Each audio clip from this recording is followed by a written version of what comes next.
ಆ ಮಗು ಜಾತಕ ಚೆನ್ನಾಗಿಲ್ಲ ತಾಯಿ. ನಿನ್ನದಲ್ದೇ ಇರೋ ಮಗುಗೋಸ್ಕರ ನೀನು ಹೋರಾಟ ಮಾಡ್ತಾ ಇದೀಯ. ಆ ಮಗು ನಿನ್ನಿಂದ ದೂರ ಆಗುತ್ತೆ ಅಂತ ಗೊತ್ತು.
ಏನ್ ಕಲ್ಯಾಣಿ, ಅಮ್ಮ ಹಾಗೆ ಹೇಳಿದ್ರು ಅಂತ ಬೇಜಾರು ಮಾಡ್ಕೋತಾ ಇದೀಯಾ?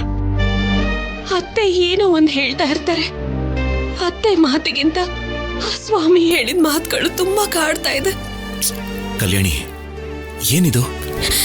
ನೀನು ಓದ್ಕೊಂಡಿರೋಳು, ಇಂಥ ಮಾತುಗಳನ್ನ ನೀನು ನಂಬ್ತೀಯಲ್ಲ? ಭಿಕ್ಷೆ ಬೇಡೋಗ್ ಬರೋರು ಏನಾದ್ರೂ ಒಂದು ಹೇಳ್ತಾನೆ ಇರ್ತಾರೆ. ಅವ್ರು ಹೇಳೋದೆಲ್ಲ ನಿಜವಾಗ್ಲೂ ಹೇಳ್ತಾರೆ ಅಂತ ಅನ್ಕೊಂಡಿದ್ಯಾ? ಈ ಅಪನಂಬಿಕೆಗಳ ಬಗ್ಗೆ ತಲೆ ಕೆಡಿಸ್ಕೊಂಡು ನಿನ್ ಮಗುವಿಂದ ದೂರ ಆಗ್ತಿದ್ದೀನಿ ಅಂತ ಯಾಕೆ ಬೇಜಾರು ಮಾಡ್ಕೋತೀಯ? ಇಲ್ಲ ಆಫೀಸರ್, ಆ ಜಂಗಮರು ಭಿಕ್ಷೆಗೋಸ್ಕರ ಬಂದವರು ಕನಿಷ್ಠ ಪಕ್ಷ ಭಿಕ್ಷೆನೂ ತಗೊಳ್ದೆ ಹೋದ್ರು ಗೊತ್ತಾ? ಅವ್ರು ಆಡಿದ ಮಾತಿನ ಮೇಲೆ ನನ್ಗೆ ಯಾಕೋ ನಂಬಿಕೆ ಬರ್ತಾ ಇದೆ. ಕಂದ ಎಲ್ಲಿ ನನ್ನಿಂದ ದೂರ ಆಗ್ತಾನೋ ಅಂತ ಭಯ ಆಗ್ತದೆ. ಒಂದ್ ವಿಷಯ ನೆನ್ಪಿಟ್ಕೋ ಕಲ್ಯಾಣಿ, ನಿನ್ನ ಮೋಕ್ಷನ ದೂರ ಮಾಡೋ ಶಕ್ತಿ ಈ ಭೂಮಿ ಮೇಲೆ ಯಾರಿಗೂ ಇಲ್ಲ. ಇದಕ್ ಮುಂಚೆ ನಮಗ ಭಯ ಇತ್ತು. ಸಂಪದ ಆಗ್ಲಿ ಸಿದ್ದು ಆಗ್ಲಿ ಅಂತ ಕೆಲಸ ಮಾಡ್ತಾರೇನೋ ಅಂತ ಒಂದು ಭಯ ಇತ್ತು. ಆದ್ರೆ ಈಗ ಅವರಿಂದನೂ ಕೂಡ ನಮಗಂಥ ಅಪಾಯ ಏನೂ ಇಲ್ಲ. ಈಗ ಅವರು ಕೂಡ ಬದಲಾಗಿದ್ದಾರೆ.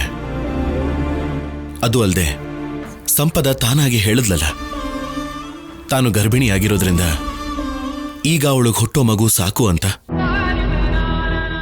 ಮೋಕ್ಷ ಯಾವತ್ತಿದ್ರೂ ನಿನ್ನ ಮಗುನೇ ಅಂತ. ತಾನಾಗಿ ಅವಳು ಬಾಯಿಂದ ಹೇಳಿರೋದ್ರಿಂದ ಇನ್ನು ನಿನ್ನೂ ಮೋಕ್ಷನ ಬೇರೆ ಮಾಡೋದಕ್ಕೆ ಯಾರಿಂದ ಸಾಧ್ಯ ಆಗತ್ತೆ? ಅವರಲ್ದೇ ಇರ್ಬೋದು, ಬೇರೆಯವ್ರು ಯಾರಾದ್ರೂ ನನ್ನ ಕಂದನ್ನ ದೂರ ಮಾಡ್ಬೋದಲ್ಲ ಆಫೀಸರ್? ಇನ್ ಯಾರಿದ್ದಾರೆ ಕಲ್ಯಾಣಿ? ನಡೆದಿರೋ ಘಟನೆಗಳ ಬಗ್ಗೆ ಮತ್ತೆ ಮತ್ತೆ ಯೋಚನೆ ಮಾಡ್ತಿದ್ರೆ ನಿಜವಾಗ್ಲೂ ನಡೆಯುತ್ತೇನೋ ಅಂತ ಭಯ ಹುಟ್ಟುತ್ತೆ ಹೊರತು ಅದನ್ನ ಮೀರಿ ಇನ್ನೇನೂ ನಡೆಯೋದಿಲ್ಲ.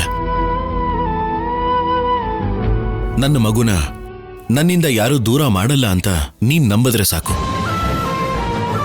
ನಿನ್ ನಂಬಿಕೆನ ಮೀರಿ ನಿನ್ನ ಮೋಕ್ಷನ ಯಾರೂ ದೂರ ಮಾಡಲ್ಲ.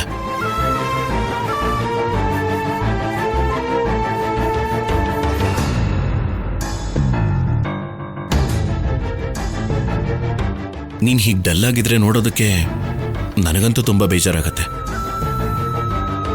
ಈಗ ಬಾ, ಎಲ್ರೂ ಫಂಕ್ಷನ್ಗೆ ರೆಡಿ ಆಗ್ತಿದ್ದಾರೆ, ನೀನು ಕೂಡ ಬೇಗ ರೆಡಿಯಾಗು.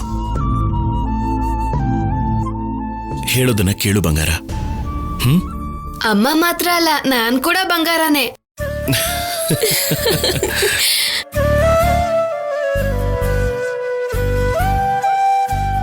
ಹೌದು ಮಗನೆ, ನೀನು ಕೂಡ ಬಂಗಾರನೇ.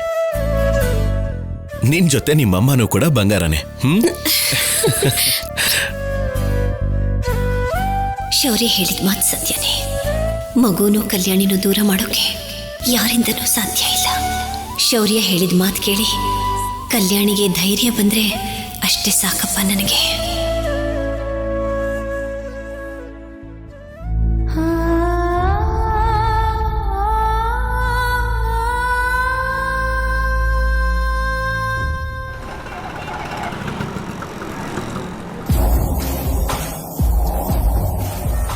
ಸಿದ್ದು, ನಾಳೆಗೆಲ್ಲ ಏರ್ಪಾಟು ಪೂರ್ತಿ ಆದಾಗೆ ಅಲ್ವಾ? ಎಲ್ಲ ಏರ್ಪಾಡು ಆಗಿದೆ ಸ್ಯಾಮ್. ಇನ್ನು ನಾವು ಮನೆಗೆ ಹೋಗೋದಷ್ಟೇ ಉಳಿದಿರೋದು. ಸೀಮಂತಕ್ಕೆ ಬೇಕಾಗಿರೋದನ್ನೆಲ್ಲ ಅರೇಂಜ್ ಮಾಡಬೇಕು. ಇಲ್ಲಾಂದ್ರೆ ಎಲ್ಲೇ ಏನೇ ಕಡಿಮೆ ಆದ್ರೂ ಅವ್ರಿಗೆ ಅನುಮಾನ ಬರುತ್ತೆ.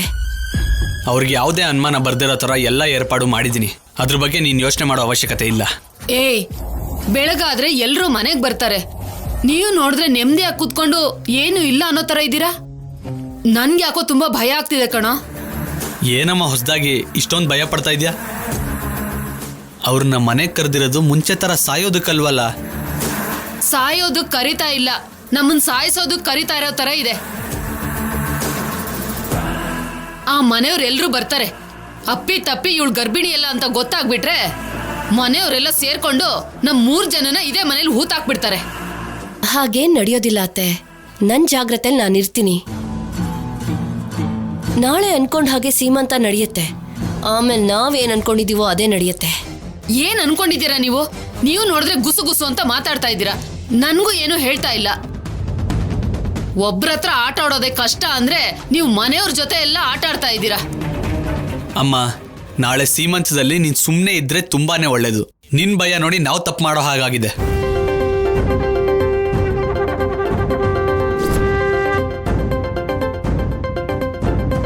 ಅಕ್ಕ ಫೋನ್ ಮಾಡ್ತಾ ಇದ್ದಾಳಲ್ಲ. ಏನೋ ಒಂದ್ ವಿಷಯ ಇದ್ದೇ ಇರುತ್ತೆ ಸಿದ್ದು. ಲಿಫ್ಟ್ ಮಾಡು.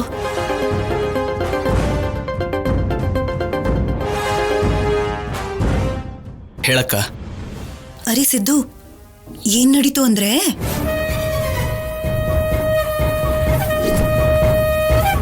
ಹರ ಹರ ಮಹಾದೇವ ಶಂಭೋ ಶಂಕರ.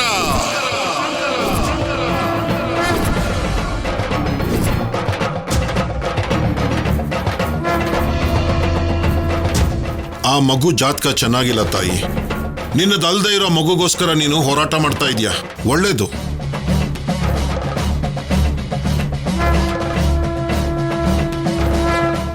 ಆ ಮಗು ನಿನ್ನಿಂದ ದೂರ ಆಗತ್ತೆ ಅಂತ ಗೊತ್ತಿದ್ರು ಹೇಗಮ್ಮ ಆಶೀರ್ವಾದ ಮಾಡ್ಲಿ?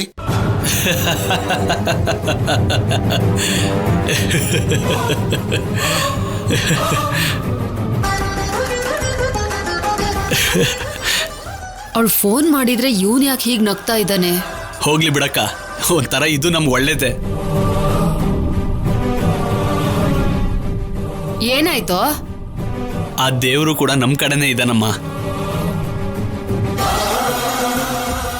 ಕಲ್ಯಾಣಿಗೆ ಮಾನಸಿಕವಾಗಿ ಏಟ್ ಬಿದ್ದಿದೆ. ನಾಳೆ ಅವಳು ಸೀಮಂತಕ್ಕೆ ಬಂದ್ರು ನಮ್ನ ಅನುಮಾನಿಸೋ ಅವಕಾಶನೇ ಇರಲ್ಲ. ಅವಳು ಬೇರೆ ಮೂಡಲ್ಲೇ ಇರ್ತಾಳೆ. ಕಲ್ಯಾಣಿ ಮೂಡ್ ಔಟ್ ಆಗೋ ಹಾಗೆ ಏನ್ ನಡೆದಿದೆ ಸಿದ್ದು? ಅಲ್ಲಿಗೆ ಬುಡ್ಬುಡ್ಕೆ ಅವ್ನು ಬಂದಿದ್ನಂತೆ. ಆ ಭಿಕ್ಷೆ ಕೊಡೋಕೆ ಹೋದ್ರೆ ಭಿಕ್ಷೆ ಬೇಡ ಅನ್ನಂತೆ.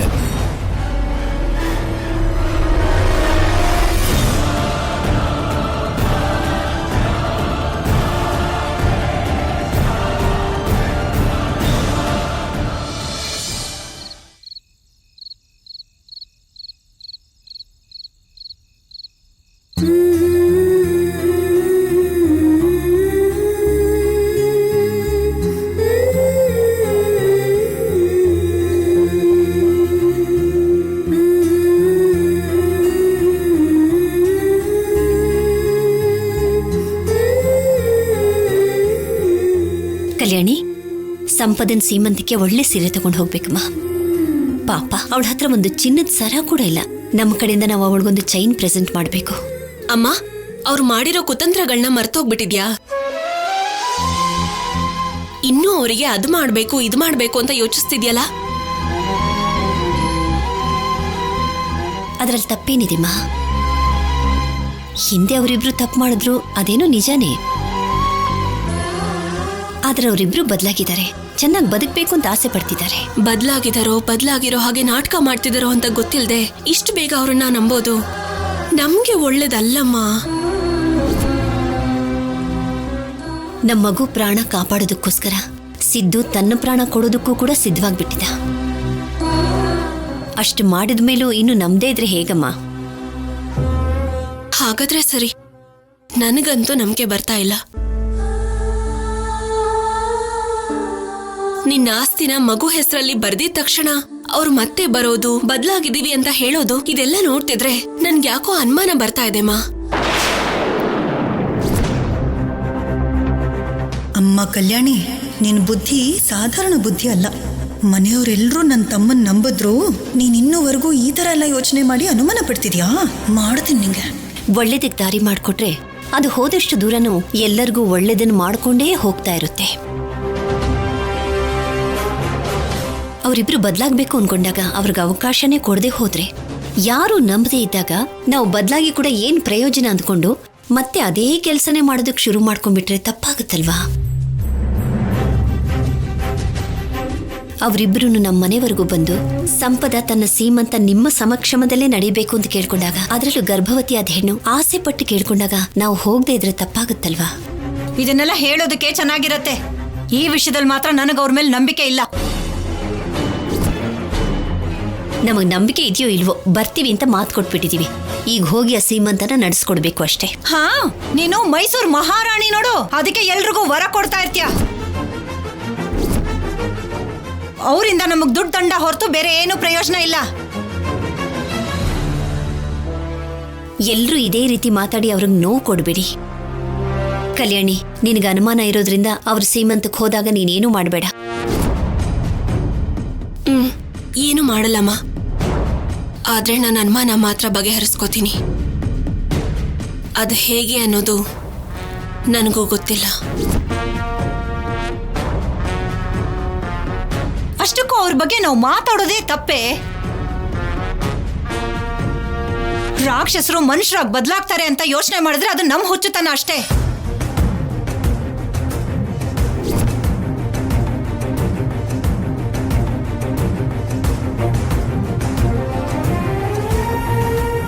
ಸಂಪದ ನಮ್ಮನ್ನು ತುಂಬಾ ಕೇಳ್ಕೊಂಡಿದ್ರಿಂದ ಸೀಮಂತನ ಚೆನ್ನಾಗಿ ನಡೆಸ್ಕೊಡೋದು ನಮ್ಮ ಜವಾಬ್ದಾರಿ. ಎಲ್ಲ ಪದ್ಧತಿನೂ ಸಂಪ್ರದಾಯದ ಪ್ರಕಾರ ಚೆನ್ನಾಗಿ ನಡೆಸ್ಕೊಡೋಣ. ನನ್ನ ತಮ್ಮನ ಈ ಕಲ್ಯಾಣಿ ನಂಬ್ತಿಲ್ಲ ಅಂದ್ರೆ ನಮ್ಮ ದಮಯಂತಿ ಅತ್ತಿಗೆ ಕೂಡ ನಂಬಲ್ಲ ಅಲ್ವಾ?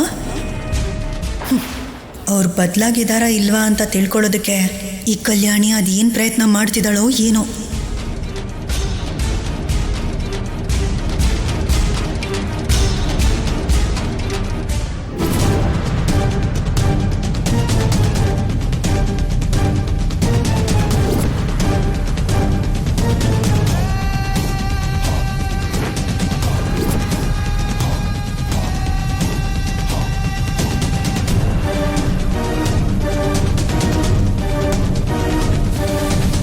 ಸ್ಯಾಮ್, ಸ್ಯಾಮ್, ಏನ್ ಸ್ಯಾಮ್, ಯಾವ್ದ್ರ ಬಗ್ಗೆ ಅಷ್ಟೊಂದು ಯೋಚನೆ ಮಾಡ್ತಾ ಇದೀಯಾ? ನಾವು ಪ್ಲಾನ್ ಮಾಡ್ಕೊಂಡ ಹಾಗೆ ಎಲ್ಲ ನಡೀತಾ ಇದೆ. ನಾವು ಅನ್ಕೊಂಡ ಹಾಗೆ ನಮ್ಮ ಸೀಮಂತಕ್ಕೆ ಎಲ್ರನ್ನೂ ಕರೆದಿದ್ದು ಆಯ್ತು.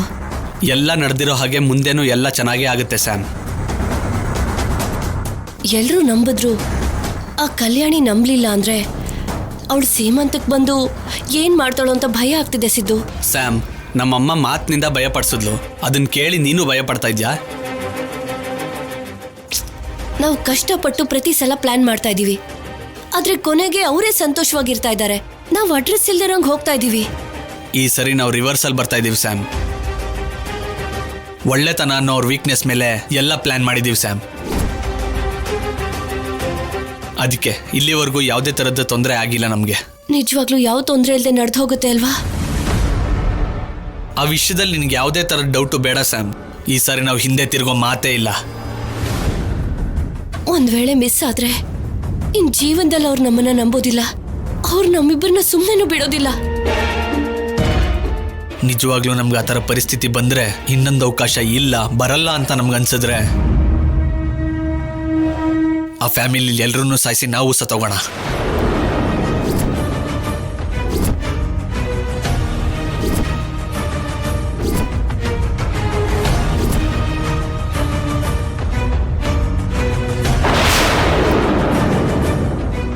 ಹೌದು ಸ್ಯಾಮ್, ಈ ಸರಿ ನನ್ನ ಪ್ರಾಣ ಒತ್ತೆ ಇಡಕ್ಕೂ ನಾನು ತಯಾರಿದ್ದೀನಿ.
ಹುಷಾರಾಗಿದ್ಯಾ ಅಲ್ವಾ?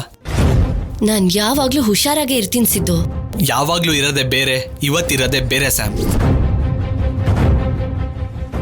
ಆ ಪ್ಯಾಡ್ ಸರಿಯಾಗಿ ಇಟ್ಕೊಂಡಿದ್ಯಾ ಇಲ್ವಾ? ಈ ಸೈಡ್ ಸ್ವಲ್ಪ ಅಡ್ಜಸ್ಟ್ ಮಾಡ್ಕೋ. ಮತ್ತೆ ಕೂತ್ಕೊಂಡಾಗ ನಿಂತ್ಕೊಂಡಾಗ ಎಲ್ಲೂ ಕಾಣಿಸ್ದಿರೋ ಥರ ಅಡ್ಜಸ್ಟ್ ಮಾಡ್ಕೋ. ಯಾವುದೇ ಪರಿಸ್ಥಿತಿಲಾದ್ರೂ ನಾವು ಸಿಕ್ಕಾಕೊಳ್ದಿರೋ ಥರ ಇರಬೇಕು. ಸಿದ್ದು, ಯಾಕಷ್ಟೊಂದು ಟೆನ್ಷನ್ ಮಾಡ್ಕೋತಿದ್ಯಾ? ಎಲ್ಲ ನಾವ್ ಅನ್ಕೊಂಡ್ ಹಾಗೆ ನಡೆಯುತ್ತೆ. ನಡಿಲೇಬೇಕು ಸ್ಯಾಮ್. ಇವತ್ತೊಂದಿನ ಆದ್ರೂ ನಾವು ಅನ್ಕೊಂಡಂಗೆ ಎಲ್ಲ ನಡಿಲೇಬೇಕು.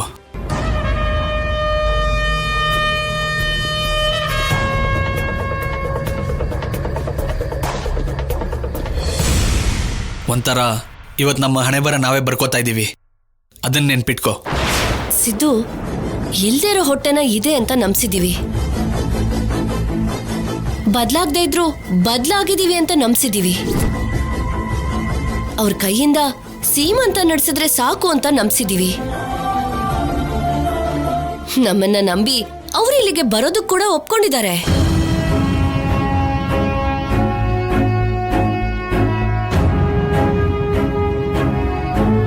ಇನ್ನ ಏನೋ ನಡೆದು ಹೋಗುತ್ತೆ ಅಂತ, ಅವರಿಂದ ನಮಗ್ ತೊಂದರೆ ಆಗತ್ತೆ ಅಂತ ನೀನ್ ಯಾಕೆ ಅನ್ಕೋತಿದ್ಯಾ?